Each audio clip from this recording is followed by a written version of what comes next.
Okay, let's talk about solving absolute value functions now. First of all, let's think, what could our absolute value functions look like if we transform them? They might move up, they might be to the right, but they might stay on the y-axis, the x-axis. They might be reflected, right? So they might go down. So when we're solving an absolute value equation, what does that mean?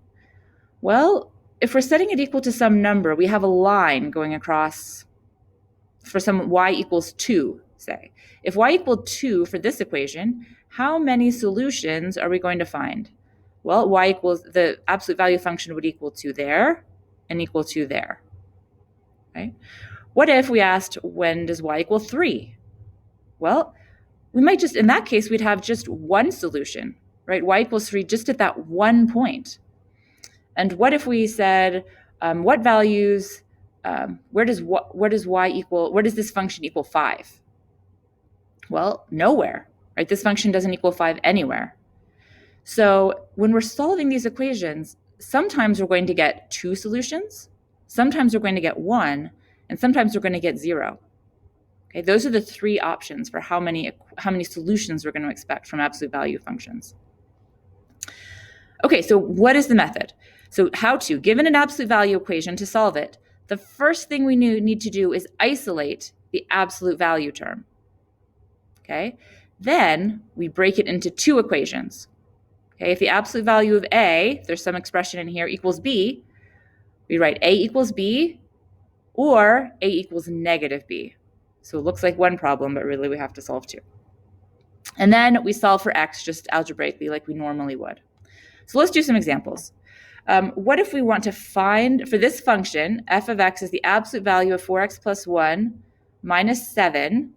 They want us to find the values of x such that f of x equals 0.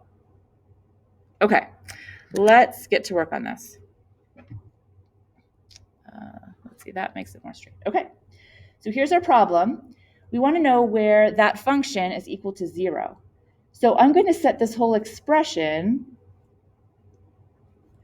4x plus 1 minus 7, that was long, equals 0. Okay, so the first thing we need to do is isolate the absolute value term. So here it is. I'm going to bring the 7 over. I'm going to add 7 to both sides. So that's going to leave me with 4x plus 1 equals 7. Okay, so I've isolated it. Now the second thing I need to do is break it into 2 equations. 4x plus 1 equals 7, and 4x plus 1 equals negative 7. Okay, and now I just have 2 linear equations to solve.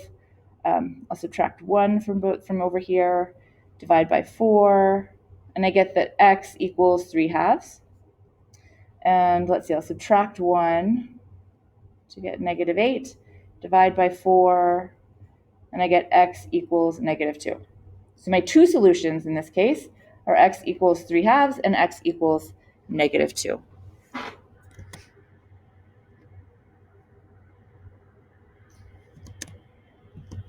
All right, let's see if I can get back to the slideshow.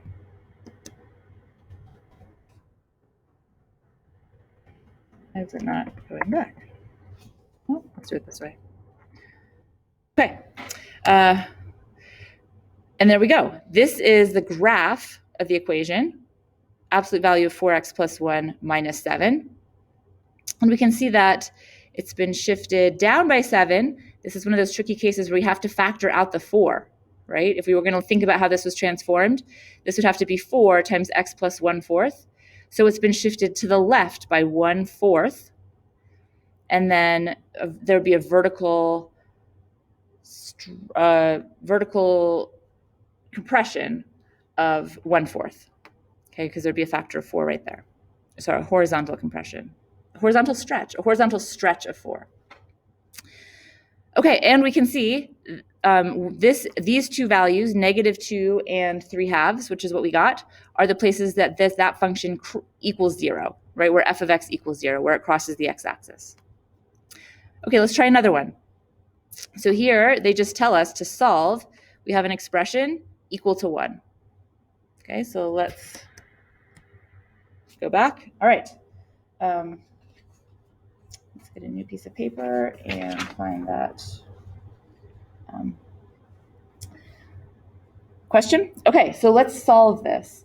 So I have 1 equals 4 times the absolute value of x minus 2 plus 2. So here's the question. Can I distribute this 4 into this absolute value equation? No, you cannot, okay? Many students will do this and treat these as if they were parentheses, then we could distribute that 4, but we cannot do that. These are like metal cages. You cannot get inside this cage, okay? You can't distribute a number or a negative sign or anything into an absolute value expression. Don't do it. Don't distribute this 4 into there. Okay, so the first thing we want to do is isolate this absolute value expression. So let's see, first thing I'll do is subtract 2 from both sides. So I'll get negative 1 equals 4 times the absolute value of x minus 2. And now I'll divide both sides by 4. So I get negative 1/4 equals the absolute value of x minus 2. Okay, great. First step done. We've isolated the absolute value expression. Now we need to set up 2 different expressions. Except, wait, can this happen? Is this absolute value ever going to equal negative 1/4? No, because, why? Absolute value is always positive. Can this ever equal a negative value? It cannot. So we're done, okay? This has no solutions. What happens if you didn't notice that, right? If you tried to set up your 2 equations anyway and went ahead solving it, well, you're gonna get nonsense, okay? You'd get, let's see, negative 1/4 equals x minus 2, and you'd get positive 1/4 equals x minus 2. So you could add 2 to both sides, and you'd get 7/4 equals x. And here you'd get 9/4 equals x. Well, so that actually doesn't look like nonsense, does it? What would happen if we did that and we said, okay, those are our 2 solutions, and we plugged those back into our original equation? We would get 1 equals 4 times the absolute value of 7/4 minus 2 plus 2. So we'd get 1 equals 4.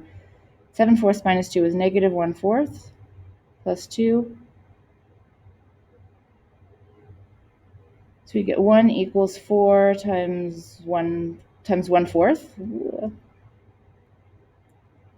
So 1 equals 1 plus 2. That seems problematic.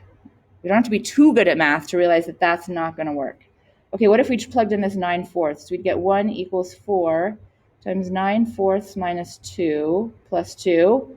1 equals 4 times 1/4 plus 2. Again, we're going to get 1 equals 1 plus 2, which is not the case.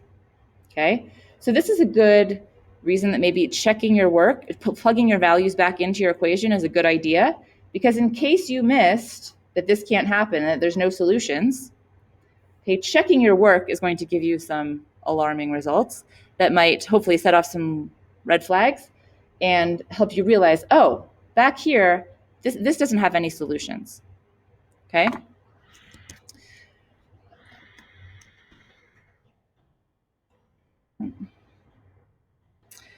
So let's look at the graph. Okay, this is what's happening, right? The graph of our original function looks like that, and here's the value, the function f equals 1. They don't intersect, and there's no solutions, okay? So the key for solving algebraically solving absolute value equations is isolate the absolute value, check to see if it makes sense, and then split it into 2 equations and solve those algebraically.